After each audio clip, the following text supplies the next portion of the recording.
Hello नमस्कार दोस्तों, मेरा नाम है के उपाध्याय और मैं स्वागत करता हूं आपका गुरुजी आईएएस में। मैं उम्मीद करता हूं कि आप बहुत अच्छे होंगे, अपनी पढ़ाई को बहुत बेहतर तरीके से कर रहे होंगे। ये हमारा प्रैक्टिस सेट दूसरा वीडियो है प्रैक्टिस सेट का, और इसमें हम मॉडर्न हिस्ट्री के कुछ क्वेश्चंस को कवर करेंगे। ठीक है दोस्तों, तो इसमें किसको कवर किया जाएगा? मॉडर्न हिस्ट्री के कुछ क्वेश्चंस को कवर किया जाएगा, और इसको प्रेजेंट किया है गुरुजी आईएएस ने यूपी पुलिस री एग्ज़ाम के पॉइंट ऑफ व्यू से। मेरा नाम है के उपाध्याय। ठीक है दोस्तों, चलिए वीडियो को शुरू करते हैं। देखते हैं अपने पहले क्वेश्चन को। हमारा पहले सवाल में कहा गया है कि भूदान आंदोलन किसने प्रारंभ किया था, यानी कि वो कौन व्यक्ति थे जिन्होंने भूदान आंदोलन को प्रारंभ किया था। ठीक है, ऑप्शन ए है जयप्रकाश नारायण, ऑप्शन बी है महात्मा गांधी, ऑप्शन सी है राम मनोहर लोहिया, और ऑप्शन डी है विनोबा भावे। ठीक है दोस्तों, इससे पहले हम इसके आंसर पर पहुंचे, मैं आपको बताना चाहूँगा कि भूदान आंदोलन 1951 में शुरू किया गया था। ठीक है, और इसको तेलंगाना में शुरू किया गया था। कहाँ पे? तेलंगाना में प्रारंभ किया गया था, और इसका मकसद था भूमि पुनर्वितरण का, जो ये भूमि सुधार आंदोलन था, और भूमि पुनर्वितरण को लेकर इसको प्रारंभ किया गया था। ये भूमि सुधार आंदोलन था। ठीक है, भूमि सुधार आंदोलन था। विनोबा भावे जी का मानना था कि जो भूमि का पुनर्वितरण किया जाएगा, क्या किया जाएगा? पुनर्वितरण जो किया जाएगा वो सिर्फ कानून के माध्यम से नहीं बल्कि एक आंदोलन के माध्यम से किया जाना चाहिए। ठीक है, उनका ये माना भूमि पुनर्वितरण से संबंधित मामला था। ठीक है, और इसका जो सही उत्तर होगा वो है विनोबा भावे। आप जानते होंगे कि विनोबा भावे महात्मा गांधी जी के शिष्य थे, और विनोबा भावे ने ही तेलंगाना में 1951 में भूदान आंदोलन को शुरू किया था। इस भूदान आंदोलन को एक नाम से और जाना जाता है जिसे रक्तहीन क्रांति कहा जाता है। आपने पढ़ा होगा कि भूदान आंदोलन को ही रक्तहीन क्रांति कहा जाता है। ठीक है, इस सवाल में आपको 2-3 चीज़ें याद रखनी है। पहला तो ये कि भूदान आंदोलन किसने प्रारंभ किया था, तो उनका उत्तर होगा विनोबा भावे। ठीक है, विनोबा भावे महात्मा गांधी जी के शिष्य थे, और भूदान आंदोलन को रक्तहीन क्रांति के नाम से भी जाना जाता है। 1951 में इसको प्रारंभ किया गया था। इसको प्रारंभ किया था तेलंगाना में। यह एक भूमि सुधार आंदोलन था, और विनोबा भावे जी का मानना था कि भूमि जो पुनर्वितरण किया जाएगा, यानी ज़मीन का जो पुनर्वितरण किया जाएगा वो केवल कानून के जरिए नहीं किया जाएगा बल्कि एक आंदोलन के माध्यम से इसका पुनर्वितरण किया जाना चाहिए, और इसीलिए इसे रक्तहीन क्रांति के नाम से भी जाना जाता है। आई होप ये पॉइंट आपको क्लियर हो गए होंगे। चलिए बढ़ते हैं अपने दूसरे क्वेश्चन की तरफ, और हमारा दूसरा क्वेश्चन कहता है कि 1932 का जो पूना पैक्ट था, ठीक है, पूना में एक समझौता हुआ था। ठीक है, 1932 में ये किसके बीच एक समझौता था? ऑप्शन है नेहरू और अंबेडकर के मध्य किया गया था, गांधी और अंबेडकर के मध्य हुआ था, ठीक है, या फिर मालवीय और अंबेडकर, या फिर गांधी और नेहरू। इन चारों में से आपको सही उत्तर चुनना है कि पूना पैक्ट किस किस के बीच एक समझौता था। दोस्तों यहाँ पर क्लियर कर देते हैं कि अंबेडकर साहब जो हैं, जो अंबेडकर जी थे और महात्मा गांधी जी, ठीक है, और महात्मा जी जो थे, इनके विचार एक दूसरे से मेल तो खाते थे, लेकिन इनका तरीका अलग अलग था काम करने का। ठीक है, अंबेडकर साहब भी अपना गरीबों का या पिछड़े वर्गों का उत्थान चाहते थे, महात्मा गांधी भी उत्थान चाहते थे, लेकिन इन दोनों के मतभेद होने के कारण ही पूना समझौता किया गया था, पूना पैक्ट आया था 1932 में। ठीक है, तो इसका सही उत्तर होगा महात्मा गांधी और अंबेडकर के मध्य पूना पैक्ट हुआ था। ये इन दोनों के बीच होने वाला एक समझौता था। ठीक है दोस्तों, चलिए आगे बढ़ते हैं, और अगला सवाल हमारा कहता है कि सर्वोदय अवधारणा, यानी कि एक अवधारणा है सर्वोदय अवधारणा, इसके संस्थापक कौन थे? सर्वोदय अवधारणा के संस्थापक किनको माना जाता है दोस्तों? तो एक पे ऑप्शन ए है विनोबा भावे, जयप्रकाश नारायण, नेक्स्ट है के जी मुशरूवाला, और डी है महात्मा गांधी। दोस्तों सर्वोदय अवधारणा का जो सिद्धांत दिया था, जो इनके संस्थापक थे, वो थे महात्मा गांधी। आपको याद रखना है। ठीक है, सर्वोदय अवधारणा के संस्थापक किनको माना जाता है? महात्मा गांधी जी को माना जाता है। ठीक है दोस्तों, अगले सवाल की तरफ बढ़ते हैं, और अगला सवाल हमारा कहता है कि मुस्लिम लीग के द्वारा पाकिस्तान प्रस्ताव किस वर्ष और कहाँ पर अपनाया गया था?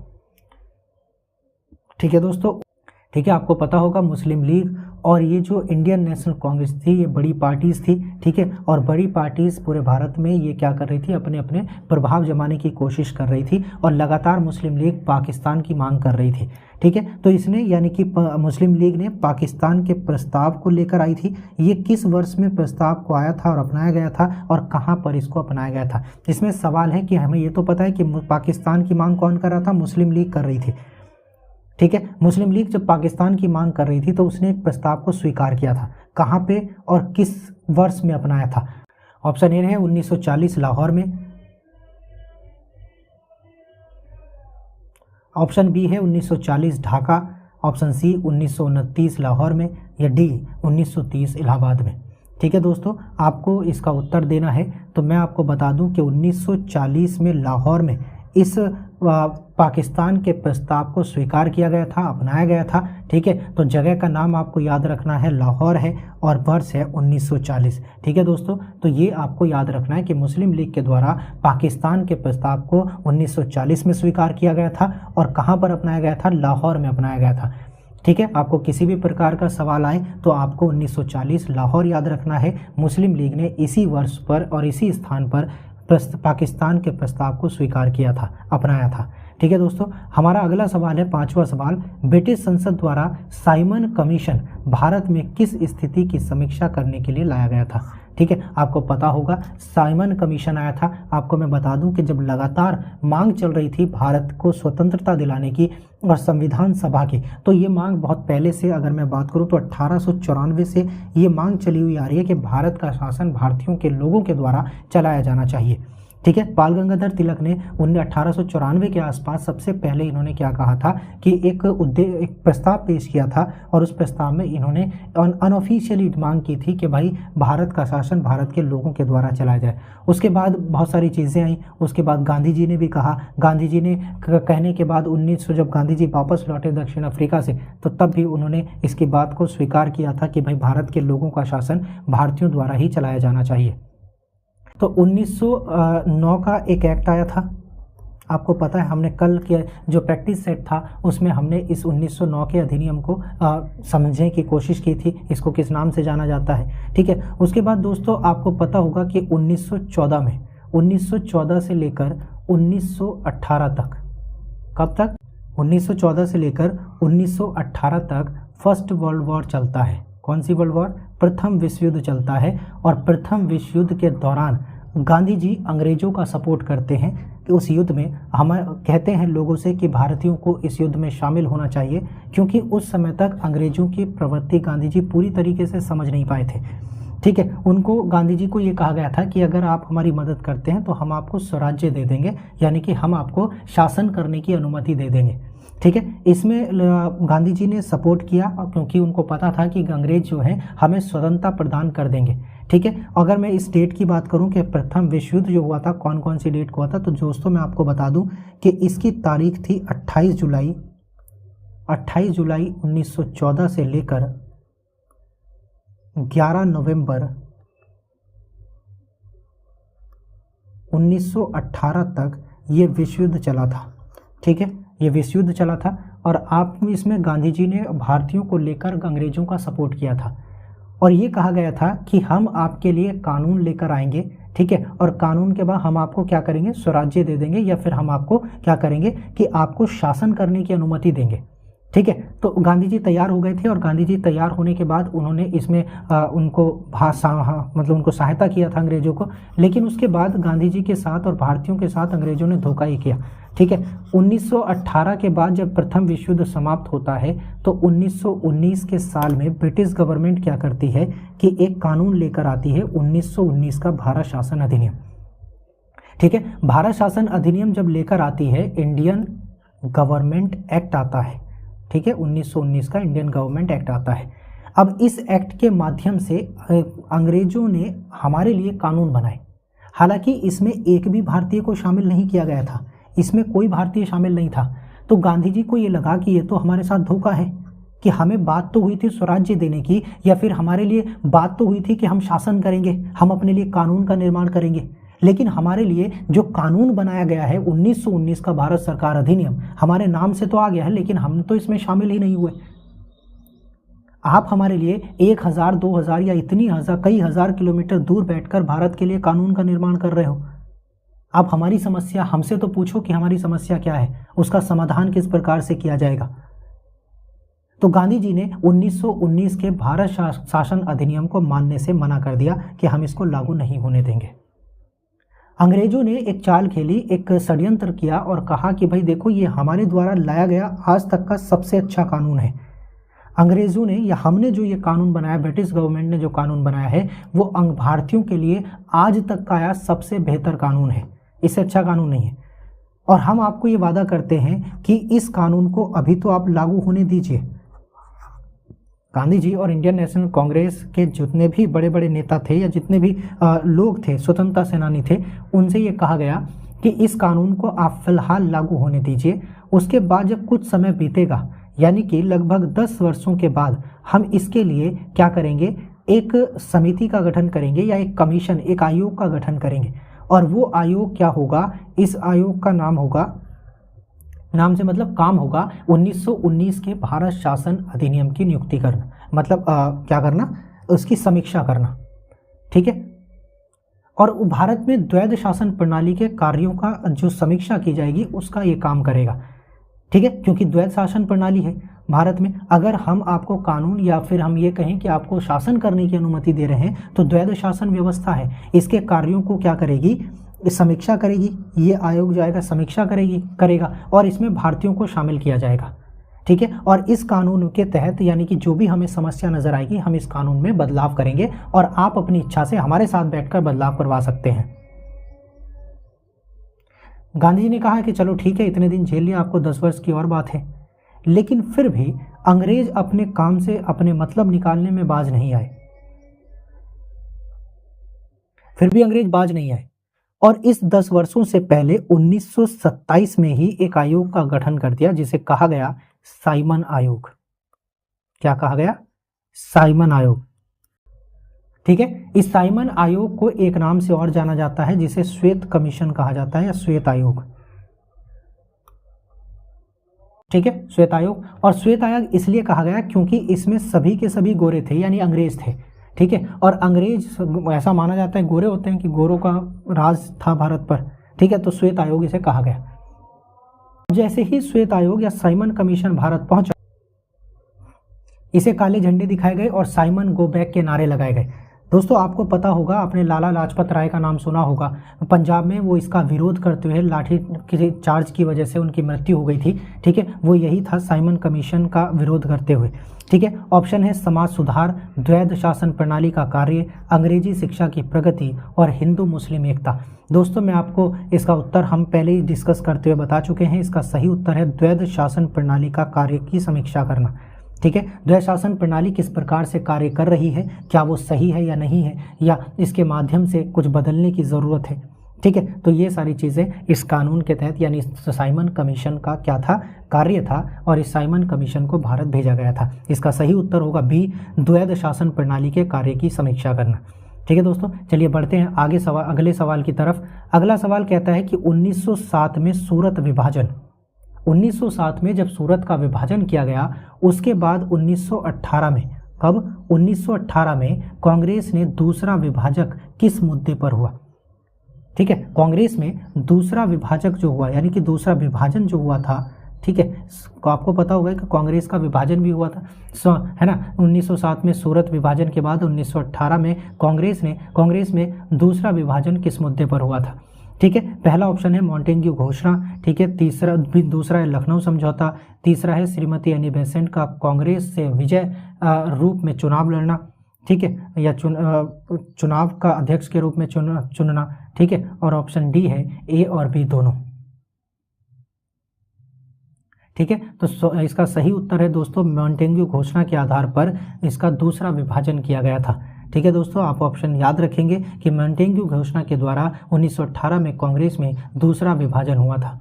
ठीक है, अगला क्वेश्चन की तरफ बढ़ते हैं और हमारा अगला क्वेश्चन कहता है कि किस वर्ष सुभाष चंद्र बोस ने अपने एल्गिन रोड निवास से भाग निकले थे? ठीक है, यानी कि किस वर्ष सुभाष चंद्र बोस अपने एल्गिन रोड निवास से भाग निकले थे? ठीक है, इसका ऑप्शन है 1939, 1940, 1941 और ऑप्शन डी है 1942। तो आपको इसका सही उत्तर लिखना है 1941 में ये एल्गिन रोड निवास से भाग निकले थे सुभाष चंद्र बोस जी। ठीक है दोस्तों, अगले सवाल की तरफ बढ़ते हैं और हमारा अगला सवाल क्या कहता है कि गांधी जी खादी को किसका प्रतीक मानते थे। यानी कि जो खादी है, जो खादी का व्यापार करते हैं, वो किसका प्रतीक मानते थे? आर्थिक स्वतंत्रता का, औद्योगिकरण का, आर्थिक विकास का या नैतिक शुद्धता का। ठीक है दोस्तों, आप ये अगर आप थोड़ा सा दिमाग लगाएं या थोड़ा सा सोचने की कोशिश करें तो आप इसका उत्तर आराम से दे सकते हैं। आर्थिक स्वतंत्रता, औद्योगिकरण और आर्थिक। नैतिक शुद्धता की मैं बात करूं तो आप, मुझे लगता है कि आप इसको हटा सकते हैं, क्योंकि खादी का मतलब व्यापार से होता है। ठीक है, आप अगर काम करेंगे तो व्यापार होगा, व्यापार बढ़ेगा। ठीक है, इन तीनों में से आप कोई एक उत्तर चुन सकते हैं, चौथा ऑप्शन तो इसका है ही नहीं। अगर मैं बात करूं आर्थिक स्वतंत्रता की, कि अगर कोई व्यक्ति अपने पास अपने घर में खादी उत्पादन कर रहा है तो आर्थिक रूप से स्वतंत्र तो होगा ही। ठीक है, दूसरा इसका औद्योगिकरण भी हो सकता है, बड़ी बड़ी फैक्ट्रियां लगा सकता है, लेकिन क्या उतने समय उतने बड़े स्तर पर औद्योगिकरण लगाना, यानी कि एक फैक्ट्री खड़ी करना पॉसिबल था आम आदमी के लिए? नहीं था। तो ऑप्शन बी नहीं हो सकता है। आर्थिक विकास होगा, लेकिन आर्थिक विकास क्या सबके लिए होगा? इन दोनों में आप उत्तर चूज कर सकते हैं, आर्थिक स्वतंत्रता और आर्थिक विकास। आर्थिक विकास तो होगा ही होगा, और आर्थिक विकास कब होता है? जब व्यक्ति आर्थिक रूप से स्वतंत्र होता है, जब उसके पास पैसा होता है, तभी तो वो अपना विकास कर सकता है। ठीक है, तो इसका सही उत्तर है दोस्तों ऑप्शन ए, यानी आर्थिक स्वतंत्रता का प्रतीक मानते थे गांधी जी खादी को। ठीक है, अगले क्वेश्चन की तरफ बढ़ते हैं। जिला कलेक्टर का कार्यालय, यानी किसका कार्यालय? जिला कलेक्टर का कार्यालय कब अपनाया गया था? तो जिला कलेक्टर के कार्यालय की बात करूं कि इसका कार्यालय कब अपनाया गया था, तो ऑप्शन है 1771, 1772, 1773 या 1786, 1786। तो आपको इसका सही उत्तर चुनना है, और इसका सही उत्तर है 1772। और 1772 के बाद अगले साल कौन सा एक्ट आया था? रेगुलेटिंग एक्ट आया था। ठीक है दोस्तों, रेगुलेटिंग एक्ट या विनियमन कानून आया था। ठीक है, तो इसका सही उत्तर होगा 1772। अगला क्वेश्चन है कि युवा बंगाल आंदोलन के नेता कौन थे? यानी कि जो बंगाल में युवा आंदोलन हुआ था उसके नेता कौन थे? ठीक है, तो ऑप्शन है Henry Vivian Derozio, Raja Rammohan Roy, Devendra Nath Tagore या डेविड हरे। तो इसका सही उत्तर होगा दोस्तों हेनरी विवियन डेरोजियो, इसका सही उत्तर है। ठीक है, ये बंगाल के युवा, यानी कि युवा बंगाल आंदोलन के नेता थे हेनरी विवियन डेरोजियो। ठीक है दोस्तों, चलिए आगे बढ़ते हैं और अगले सवाल की तरफ। हमारा अगला सवाल क्या कहता है कि 12 अप्रैल 1944 को, कब? 12 अप्रैल 1944 को सुभाष चंद्र बोस ने एक कस्बे में आईएनए का झंडा फहराया था। एक कस्बे में आईएनए का झंडा फहराया था। थोल कस्बा, कौन सा कस्बा था वो? थोल कस्बा अब किस राज्य या केंद्र शासित प्रदेश में है? ठीक है, तो दोस्तों मैं आपको बता देता हूं कि 12 अप्रैल 1944 को आईएनए का एक झंडा फहराया था किसने? सुभाष चंद्र बोस जी ने, थोल कस्बे में। अब सवाल में ये पूछा गया है कि थोल कस्बा अब किस राज्य में स्थित है या कहां पर स्थित है? ऑप्शन है आपका अंडमान व निकोबार द्वीप समूह, मणिपुर, त्रिपुरा या फिर मिजोरम। तो दोस्तों इसका सही उत्तर होगा मणिपुर। आज वर्तमान में थोल कस्बा मणिपुर राज्य में स्थित है। चलिए अगले सवाल की तरफ बढ़ते हैं। अगला सवाल कहता है कि किस अधिनियम के तहत ब्रिटिश सरकार ने चाय और चीनी से व्यापार ईस्ट इंडिया कंपनी के एकाधिकार को समाप्त कर दिया था?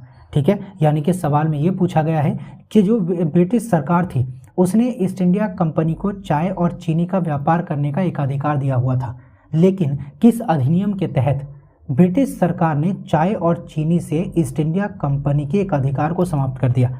आपको चुनना है। ऑप्शन ए है विनियमन अधिनियम 1973 यानी रेगुलेटिंग एक्ट 1773। ठीक है, पिट्स इंडिया एक्ट 1784, चार्टर अधिनियम 1833 और चार्टर अधिनियम 1813। ये 4 ऑप्शन है और इन 4 ऑप्शन में से आपको एक सही उत्तर चुनना है। तो इसका सही उत्तर होगा 1833। ठीक है, 1833 के अधिनियम में ब्रिटिश सरकार ने घोषणा कर दी कि जो भारत में ईस्ट इंडिया कंपनी है वो चाय और चीनी का व्यापार के लिए एकाधिकार प्राप्त नहीं करती है, दूसरी कंपनीज भी अब चाय और चीनी का व्यापार कर सकती हैं। तो ये घोषणा कब की गई थी? चार्टर अधिनियम 1833 में की गई थी। ठीक है, चलिए आगे बढ़ते हैं और हमारा अगला सवाल है कि भारत में डचों की सबसे पहली बस्ती या फैक्ट्री कौन सी थी। ठीक है, कहाँ पर बस्ती थी पहले के डच जब भारत आए थे तो उन्होंने अपनी पहली कोठी या पहली बस्ती कहाँ पर बनाई थी। तो आपको याद रखना है, ए ऑप्शन है मसूलीपट्टनम, दूसरा है पुलिकट, सी है सूरत और डी है अहमदाबाद। तो 13 का इसका सही उत्तर होगा ऑप्शन बी यानी पुलिकट। ठीक है, तो डचों ने सबसे पहली फैक्ट्री अपनी कहाँ पर इस्टेब्लिश की थी, सबसे पहली बस्ती पुलिकट में इस्टेब्लिश की थी। ठीक है, पुलिकट में इनकी सबसे पहली बस्ती थी। अगले सवाल की तरफ बढ़ते हैं, 14वें सवाल की तरफ कि 1942 में जब क्रिप्स मिशन भारत आया और शिमला सम्मेलन में वेबल के साथ वार्ता करने वाले कांग्रेस अध्यक्ष कौन थे। ठीक है, 1942 में क्रिप्स और शिमला सम्मेलन में वेबल के साथ वार्ता करने वाले कांग्रेस अध्यक्ष कौन थे। तो ऑप्शन है जेबी कृपलानी, बी है सी राजगोपालाचारी, सी है अब्दुल कलाम आज़ाद और डी है जवाहरलाल नेहरू। ठीक है, तो आपको याद रखना है कि क्रिप्स मिशन और शिमला समझौता या शिमला सम्मेलन में वेबल के साथ जिन्होंने वार्ता की थी वो कौन थे, अबुल कलाम आज़ाद थे। ठीक है, यानी कि इसका सही उत्तर होगा अबुल कलाम आज़ाद। अबुल कलाम आज़ाद ने वेबल के साथ क्या किया था, कांग्रेस के अध्यक्ष थे और उन्होंने इनके साथ वार्ता करने का काम किया था। कहाँ पर, शिमला सम्मेलन में और क्रिप्स मिशन में। ठीक है, चलिए आगे बढ़ते हैं और अगला सवाल देखते हैं कि फेडरेशन ऑफ इंडिया, किसका, federation of India chamber of commerce यानी फिक्की की स्थापना कब हुई थी। Federation of India chamber of commerce यानी फिक्की की स्थापना कब हुई थी। इसकी स्थापना का ईयर याद रखना है। ऑप्शन ए है 1905, बी 1907, सी 1917 और डी 1927। ठीक है दोस्तों, तो क्या है इसका उत्तर, इसका उत्तर होगा 1907। ठीक है, बंगाल विभाजन के बाद जब 1905 में बंगाल विभाजन हुआ उसके बाद 1907 में फिक्की की स्थापना की गई, federation of India chamber of commerce के। ठीक है, तो कौन सा साल याद रखना है, 1907 याद रखना है।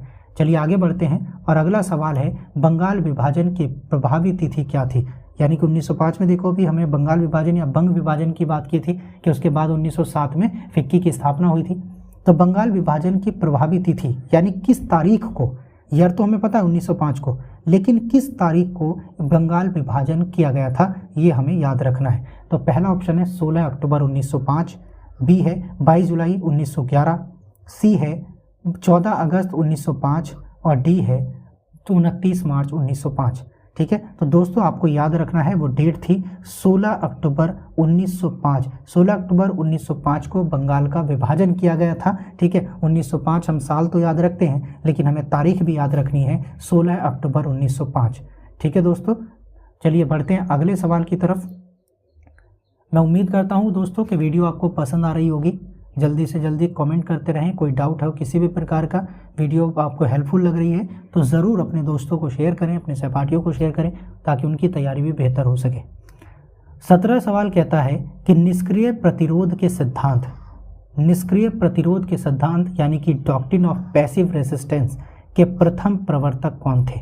ठीक है, प्रथम प्रवर्तक किन को माना जाता है। ऑप्शन ए है बाल गंगाधर तिलक, बी अरविंदो घोष, सी जी के गोखले और डी है लाला लाजपत राय। तो आपको याद रखना है इसका सही उत्तर है Aurobindo Ghosh. Aurobindo Ghosh doctrine of passive resistance के प्रथम प्रवर्तक माने जाते हैं। कौन माने जाते हैं, अरविंदो घोष माने जाते हैं। दोस्तों आपको याद रखना है Aurobindo Ghosh doctrine of passive resistance यानी कि निष्क्रिय प्रतिरोध के सिद्धांत के प्रथम प्रवर्तक माने जाते हैं। चलिए आगे बढ़ते हैं और अगला सवाल है कि ईस्ट इंडिया कंपनी के प्रारंभिक काल में वेस्टर्न प्रेसिडेंसी कहाँ पर स्थित थी। यानी कि जब ईस्ट इंडिया कंपनी का शुरुआत का काल चल रहा था तो वेस्टर्न प्रेसिडेंसी कहाँ पर इस्टेब्लिश की गई थी, कहाँ पर इसको बनाया गया था। तो इसका ऑप्शन देखते हैं। ऑप्शन है सतारा, बी है पणजी, सी है बम्बई और डी है सूरत। तो दोस्तों आपको इसका सही उत्तर चुनना है और इसका सही उत्तर है ऑप्शन डी यानी सूरत।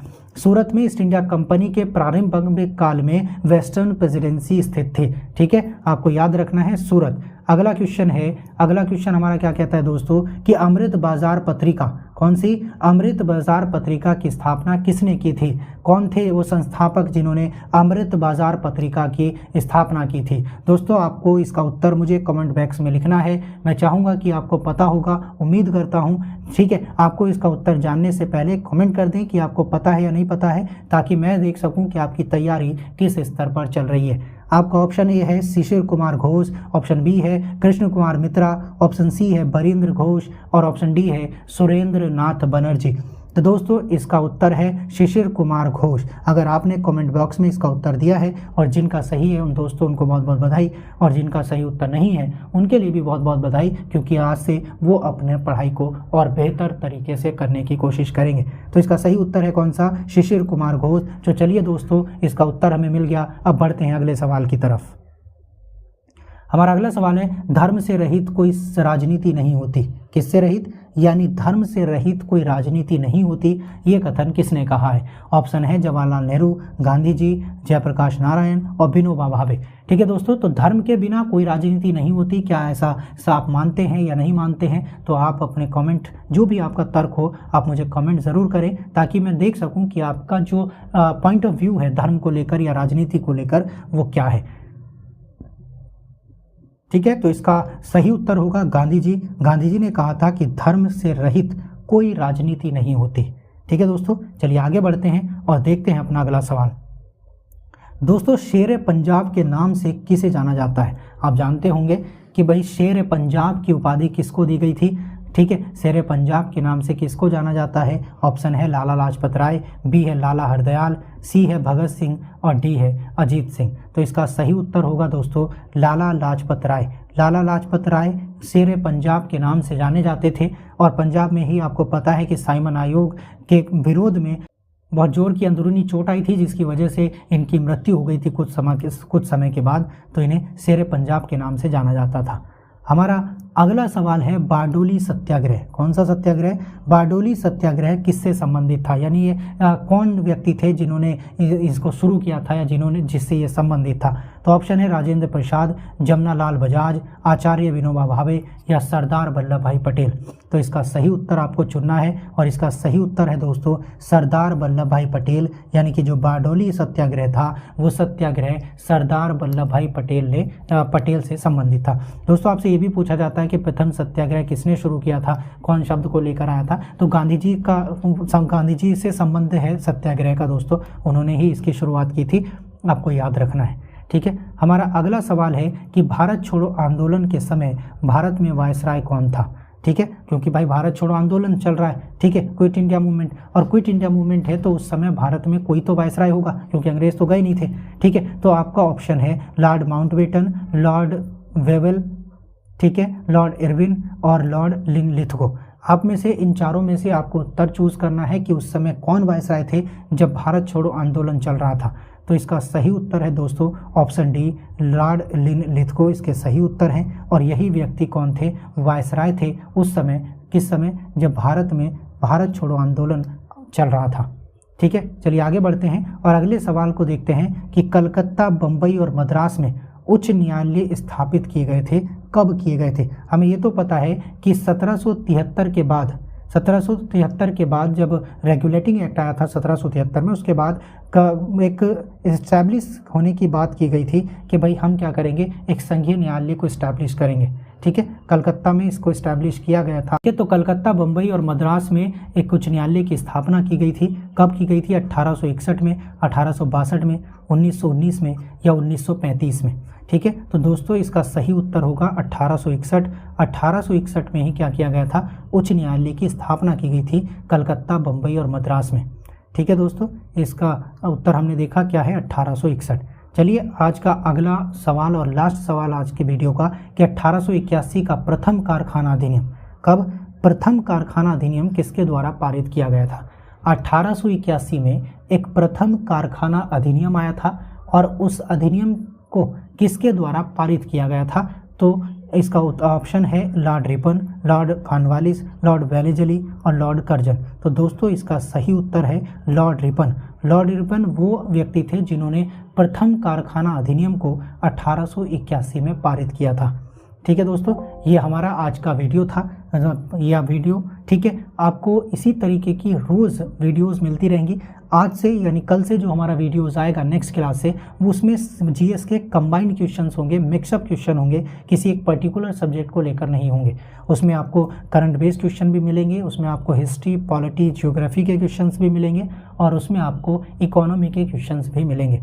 ठीक है दोस्तों, वो उसमें पूरा का पूरा एक सिनेरियो होगा। आपने को पता है कि लगभग 38 क्वेश्चन यूपी पुलिस में जीएस के आने वाले हैं और उसी के बिहाफ पर हम 38 क्वेश्चन का हर एक प्रैक्टिस सेट बनाएंगे। ठीक है, लास्ट प्रैक्टिस सेट और ये वाला जो प्रैक्टिस सेट है, ये हमारी दूसरी क्लास है। इसमें केवल 25-25 क्वेश्चंस को रखा गया, वो भी एक पर्टिकुलर सब्जेक्ट के। पहला वीडियो पॉलिटी से रिलेटेड था, ये वाला वीडियो मॉडर्न हिस्ट्री से रिलेटेड है। यानी कि जो अब वीडियो आएगा वो अगला वीडियो मिक्स क्वेश्चन से रिलेट होगा। ठीक है, तो मैं उम्मीद करता हूं कि वीडियो आपको पसंद आया होगा। ठीक है, अपने दोस्तों को शेयर कर दें, तैयारी को अपनी और बेहतर बनाएं, अपने आप को रोज़ इम्प्रूव करें, अपने आप को खुद से कंपेयर करें, किसी दूसरे से ना करें। मैं जानता हूं दोस्तों कि समय बहुत कम है और मुझे उम्मीद है कि आप अपनी तैयारी को बेहतर करते हुए एक बेहतर प्रदर्शन देंगे। मेरी बेस्ट विशेस आपके साथ हैं, मैं आपके साथ हूँ, हमारी टीम आपके साथ है। मैं उम्मीद करता हूँ कि आप हमसे जुड़े रहेंगे। धन्यवाद। सब्सक्राइब कीजिए गुरु ज्ञान चैनल को और बेल आइकन दबाइए लेटेस्ट वीडियो सबसे पहले देखने के लिए।